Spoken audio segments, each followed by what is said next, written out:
குறையுது. இன்னும் பாத்தீங்கன்னா இதயம் சம்பந்தப்பட்ட நோய்கள் வராமல் தடுக்கக்கூடிய ஒரு அற்புதமான பழம் தாங்க சப்போட்டா. இதை சாப்பிடுறதுனால இதய செயல்பாடு சீராக இருக்குது. மேலும் இரத்த ஓட்டங்களை சீராக இயக்கக்கூடிய பண்பும் இந்த சப்போட்டா பழத்துக்கு இருக்கு. இன்னும் பாத்தீங்கன்னா உடல் உஷ்ணம் குறையுது.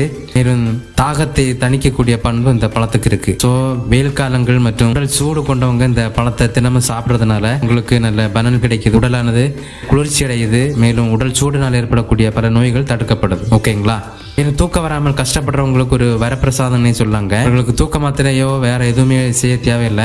இரவு தூங்குறதுக்கு முன்பதாக ஒரு டம்ளர் சப்போட்டா ஜூஸ் தினமும் குடிப்பதனால உங்களுக்கு நிம்மதியான ஒரு தூக்கம் வருது. ஸோ தூக்க பிரச்சனை உள்ளவங்களுக்கு நல்ல மருந்து.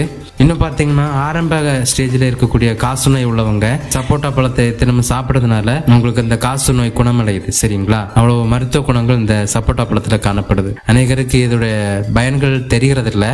ஸோ இதை தினமும் சாப்பிட்றதுனால நல்ல பெனிஃபிட்ஸ் இருக்கு நமக்கு.